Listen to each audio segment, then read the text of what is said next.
Hey guys, it's Pear here and welcome back to another episode of TGL. I have to start every episode in the sky by law now, and quite a few things have happened since the last episode. Dragon has started work on an elytra flying course, so you'll see a lot of these rings around the place. There's one on my island, I think, which I'll show you in a bit, but there's another reason we're back at spawn, and that's to check on the cart, because we put out some sea lanterns and prismarine in the last episode, and we've had some sales. We've sold 3 shulker boxes. The normal prismarine has all gone. No fireworks, unfortunately. Paper untouched. A bit more iron gone, and a lot of sea lanterns. Yes, please. There's 38 diamonds recuperated. So let's go take these back to the island and put them in my ender chest. Okay, so the diamonds are deposited, and we're in a slightly different location to before because we're at the Guardian farm. Because I've got a few things to talk about. Firstly, I've redecorated, putting prismarine instead of the dirt, and even done up the killing chamber to look a bit nicer. And also notice that it's not very wet in here. It's drained all the way up there, and then if you go to the other side, as I will do now, you'll see that I've drained out this side as well. And that's because I have a plan for the monument that will be a part of the industrial project I showed you in the last episode. So I thought I'd let you know what I'm doing in my spare time, draining this. I think I've done this entire top floor, so I've got to start working downwards now, but just a little update, and yeah, we've got more important things to be doing. We are back on the main island now because I've been a bit busy in between episodes gathering some resources. You'll see here I've purchased some gunpowder from my good friend Aquatic. I spent a lot of diamonds on that because we tore down the farm last episode, and I've gathered some sand as well, and that has allowed me to craft up a bunch of TNT. And you may be thinking, but Pear, why do you need so much TNT? That's because of the Never update. That's right, we'll be updating to 1.16 soon. We're just waiting for some data packs to come up to date, I believe, and making sure the version is stable. So when that is out, we'll be using this glorious boom material to get me some netherite, because I think black and gold will look excellent. But speaking of this gunpowder, we need to rebuild the creeper farm over at the industrial area. So I'm going to show you the new design I'm working on in a creative test world, and then we'll get into a time lapse. And this is the design. It's relatively simple. It just has a few layers like this, and then what happens is you send a redstone signal in through here. I've set up an observer, water fires out, the mobs fall into this killing chamber here, and then you cut off the water up top like so. Voila, and these mobs eventually get killed by the magma down here. And I will be putting trapdoors on most of the levels because that means only creepers and spiders will spawn, and we can tile this over using lots of space. You know, this here, we could make a lot of farms is what I'm saying. So that's the design I'll be working with. Now let's get some funky tunes playing.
That will do for now. I haven't added any of the redstone parts in yet, which is something I'll just do off camera, but this is the general structure. We'll have dispensers and observers climbing up the middle, and the redstone clock will go down here. I don't know why I've got an irregular centre. This should be the centre here. I might redo the entire water part. I don't know, but I'll make those changes now and I'll tell you how I do. So I've been working on this thing for a little while now, and I've just realised I have built this one block, this part either one block too low or that too high. So I can't actually put any redstone, any decent sized redstone in there. So I'm going to have to destroy this entire platform and move it down another block. It does spawn mobs though. There were a couple up there, but I think I'm done with this project for the time being. We'll come back to it next time. But one thing I'm absolutely not done with is this base. This is starting to look really good. I think it's about time we extended it out further. So we're going to get some more time-lapse playing. We're going to try and get round maybe at least this far. I don't know. We'll see how much I can do. I've only got so much time today. So let's get some funky music playing.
Just like that, the cliff gets ever longer and longer. It's far from perfect. This, I've already spotted something I don't like just by flying from a way away. So I'm going to quickly fix that one there, and then let's go see.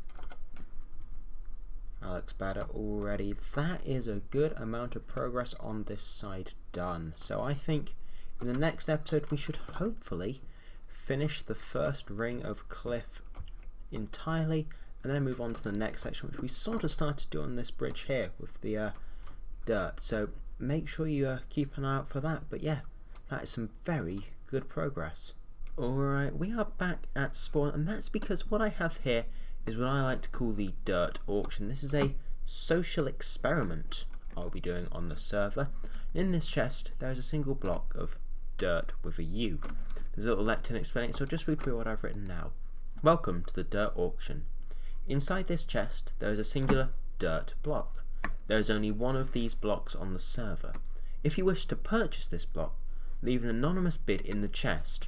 Other people may increase on your offer without saying so. Make sure to check back. The auction will end on the 12th of July. The highest bidder may then take the good block.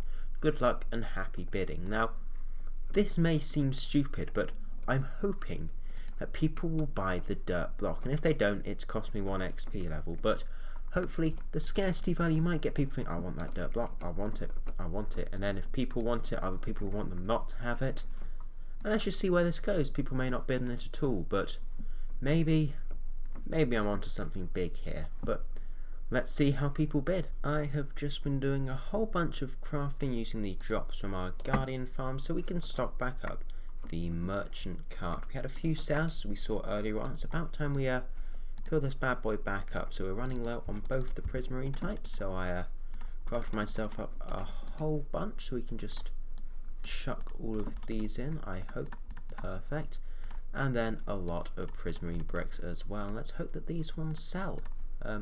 1 diamond per stack, so I'm going to take those 2 out because they're not full stacks, and then when they are, I'll chuck them back in. And last but by no means least, We need to put the sea lanterns in, and I've left the shulker. I am very smart, aren't I? Let's get all of those sea lanterns in, and then let's chuck them all up here like so.